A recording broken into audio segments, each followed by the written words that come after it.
لوگو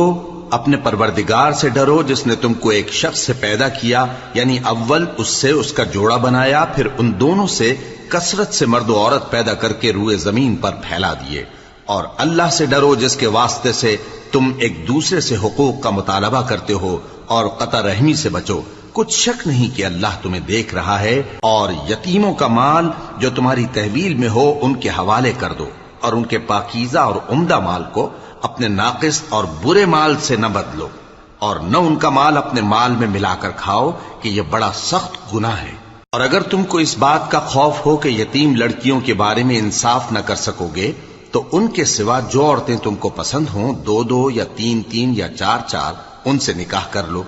اور اگر اس بات کا اندیشہ ہو کہ کئی عورتوں سے انصاف نہ کر سکو گے تو ایک ہی عورت سے نکاح کرو یا باندی سے تعلق رکھو جس کے تم مالک ہو۔ اس طرح تم بے انصافی سے بچ